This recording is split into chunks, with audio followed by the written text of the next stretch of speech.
Good morning students. Once again I welcome you all on online classes of Jamna Christian Junior High School. Students, today we will start chapter number 14. We have finished chapter number 13 and now I will start chapter number 14. It is on page number 142. The Indian National Movement 1917 to 1934. Now the first topic is milestones. Following the signing of the Lucknow Pact in 1916, the British government realized that repressive measures alone could not check the rising tide of anti-British feeling. They realized that some reforms would have to be granted to appease the nationalists and bring the anti-British movement under control.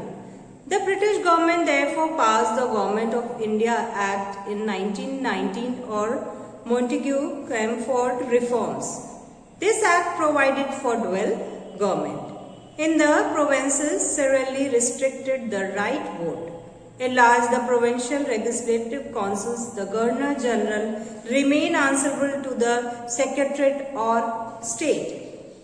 The reforms failed to appease the people. Real authority continued to be in the hands of the British. The Congress condemned the reforms as disappointing and unsatisfactory. A new era of struggle began the Gandhian era. Now, next is emergence of Mahatma Gandhi. Emergence of Mahatma Gandhi. Mohanchand Karamchand Gandhi, properly known as Mahatma Gandhi, was born in 1869 at Porbandar in Gujarat. Gandhiji studied law in England and spent about 22 years in South Africa as practicing lawyer. The racial discrimination and humiliating condition under which Indians lived in that country shocked and angered Gandhiji.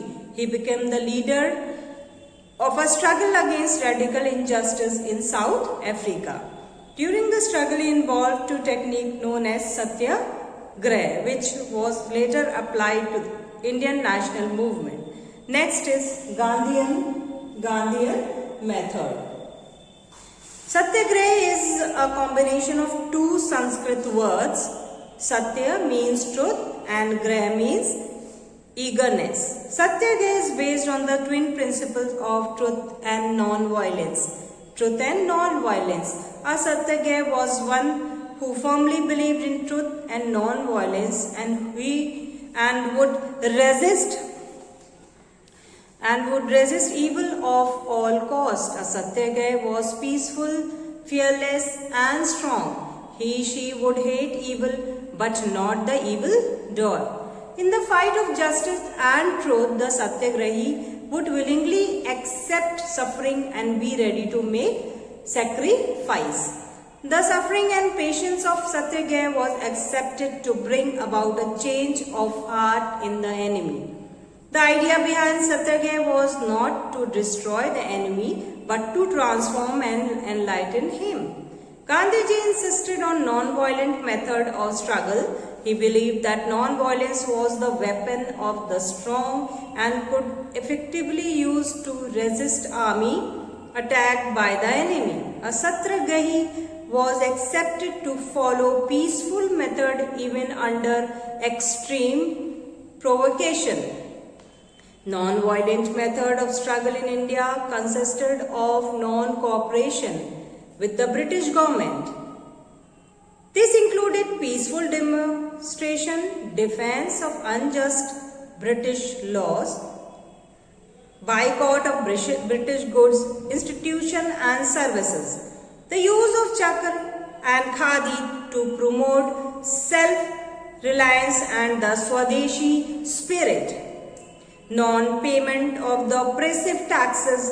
The idea was to bring government to a standstill. Hindu-Muslim unity.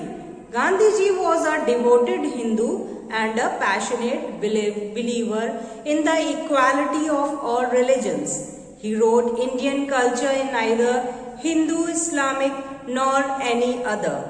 Wholly it is a fusion of all. He was convinced that the path of India's salvation lay in Hindu-Muslim unity. Gandhiji lived and died for the cause of Hindu-Muslim unity.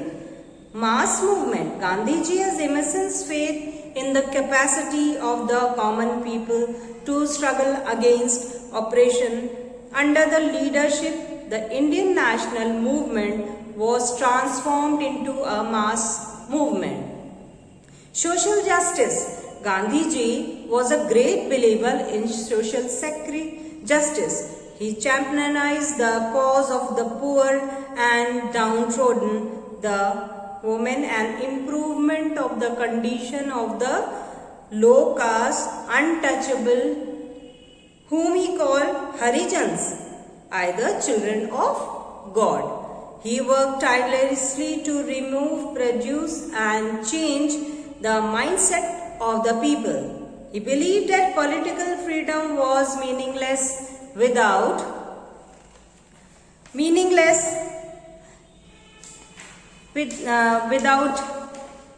social reforms. Laws would be effective only if there was a change of heart. Gandhiji's early campaign. Gandhiji returned to India in 1915 and began to take an interest in national politics. He early campaigned at Kheda, Champaran and Ahmedabad were also his first experiment with Satyagraha in 3 local areas, each with a distinct problem. Champaran Satyagraha in Bihar. Gandhiji championed the cause of tenant farmers and Champaran district against the oppress and exploitation of British indigo planter. The movement was a success and the peasant received compensation. Ahmedabad mill strike in Gujarat. Gandhiji organized a workers' strikes against the exploitative Indian mills owner in Ahmedabad. The mill owners finally agreed to increase the salary of the workers. Kheda Satyagraha in Gujarat. Gandhiji advised and convinced the cultivators of Kheda district to stop paying land revenue to the government because the crops had failed. The peasants' demand for remission of land tax was accepted by the government. The success of these 3 localized movements had proved the efficiency of Gandhian techniques of non-violence and satyagraha. By 1919, Gandhiji had become the most important leaders of the national movement. He was convinced that the participation of the people in the movement was essential for its success. He became very popular among the masses and led a number of mass movements. Circumstances leading to the non-cooperation movement, Jallianwala Bagh tragedy.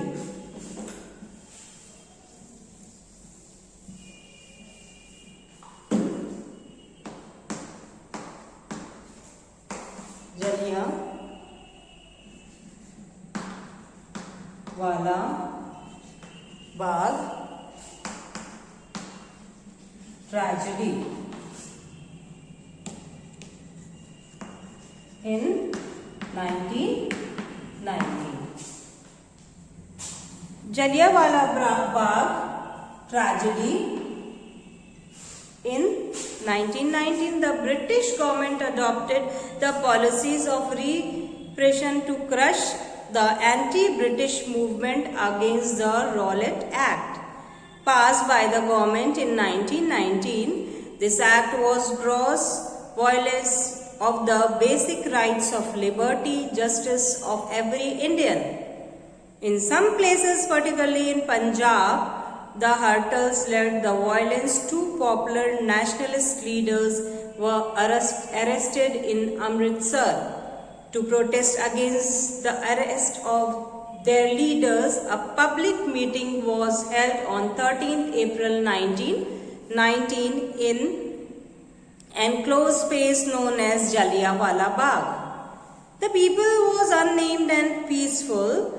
Unfortunately, they were not aware that the military commander of Amritsar, General Dyer, had issued an order banning all public meetings. General Dyer surrounded the Bagh with the troops, blocked the only exit and ordered the troops to open fire and the peaceful gathering in the Bagh. The shooting continued till there was no ammunition left. Nearly 400 people were killed and over 1,000 were injured in Jallianwala Bagh tragedy. Martial law was proclaimed in Punjab during this period. People was humiliated and tortured. The brutality of Jallianwala Bagh and the humiliation and inhuman treatment of the Indians that followed shocked the entire nation. Gandhiji was horrified. He lost all faith in the goodness of the British government and declared that it would be a sin to cooperate with the Satanic government. Now, Khilafat movement. Khilafat movement. When the Khilafat movement started in 1919. Turkey had been defeated in the First World War and the territories of Turkish Empire was divided between Britain and France. Harsh treatment was given to the Turkish Sultan, who was also the religious head of the Muslim. This caused great resentment among Muslims all over the world, including India. As a result of this, Khilafat movement was launched by the Ali brothers, Maulana Muhammad Ali and Maulana Shaukat Ali. Gandhiji and the Congress supported this movement. The main aim of the movement was to uphold the power and prestige of Caliph and the preservation of the territorial integrity of Turkey. Non-cooperation movement started on 1920. On the 31st of August 1920, under Gandhiji's leadership, the non-cooperation movement was launched. Both Khalifat and non-cooperation movement took place around the same time. People resigned from government service, schools and colleges were boycotted. Shops selling foreign goods were picked and strikes and demonstrations were held. By the end of 1920, the Khilafat movement merged with the cooperation movement. Program of non-cooperation movements are as follows: boycott of foreign goods, boycott of government school colleges, law, court, legislature and all British institutions, boycott of election and government functions, renunciation of titles and honors awarded by the British. The constructive programs of the movement address the following social and economic issues: promotion of Hindu-Muslim unity, abolition of touchability, promotion of Swadeshi spirit and self-reliance through revival use the chak and khadi, promotion of national education. The atmosphere was charged with atheism, determination and confidence. However, an unfortunate incident changed all that. Early in 1920, a procession of peasants were fired upon the police of Chaura Chauri, a village in Uttar Pradesh. Chauri Chaura, a village in Uttar Pradesh. The people reacted violently and burned down the Chauri Chaura police station. 22 policemen were killed in Chauri Chaura. Gandhiji immediately called off movement. Any act of violence was a negation of the basic principles of non-violence, whichever Satyagrahi was supposed to uphold.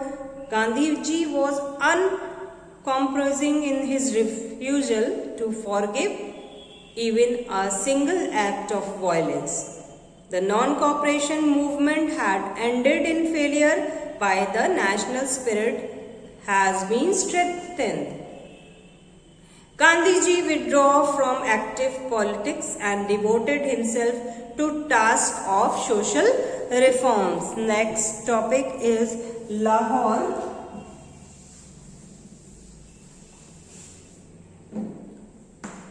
Lahore session of the Congress.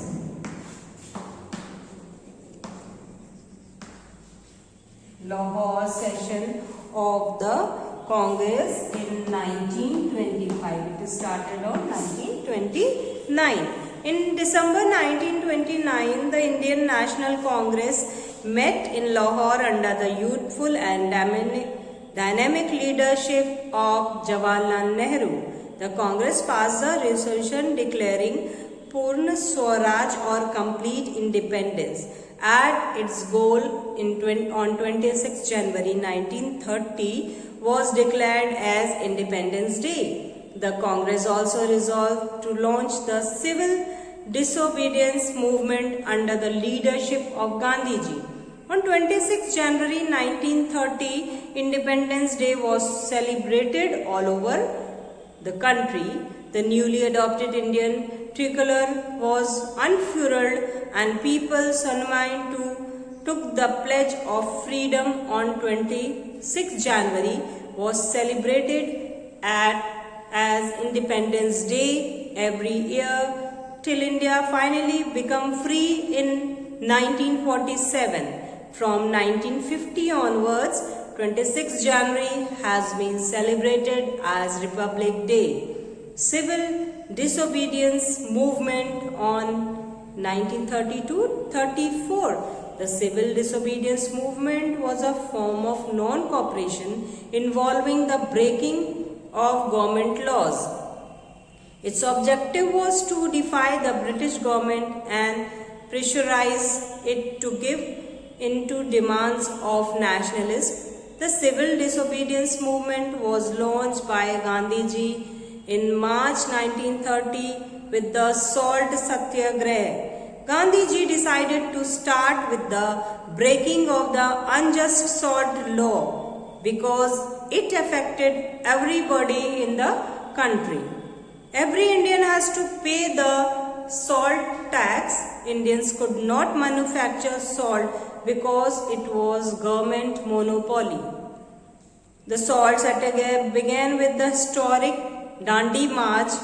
Gandhiji set out from Sabarmati Ashram with 78 followers on a 385-kilometer journey to coastal village of Dandi.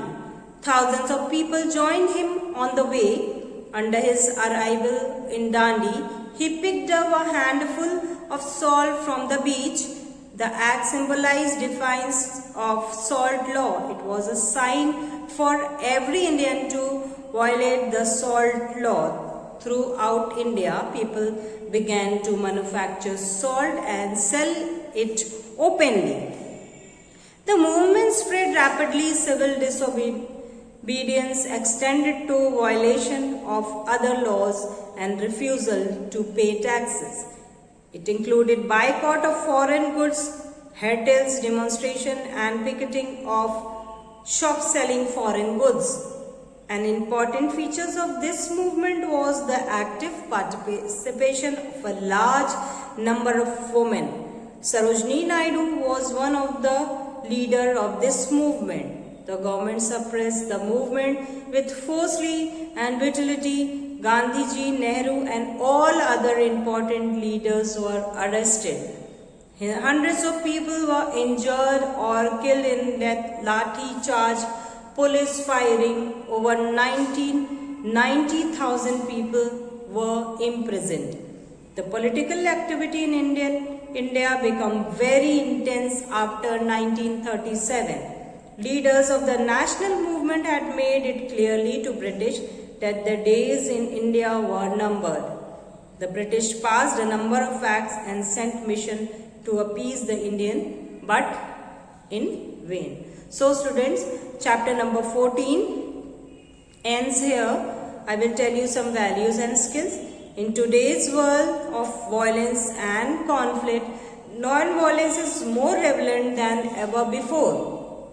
We should have self-control to manage our anger, calm and keep the peace. We should not retaliate in all angry or violent way when we are hurt. We should resort to peace but firm ways of solving problems and conflicts. Students, you have to write important words in your classwork copy. It is on page number 148. Thank you. Have a nice day.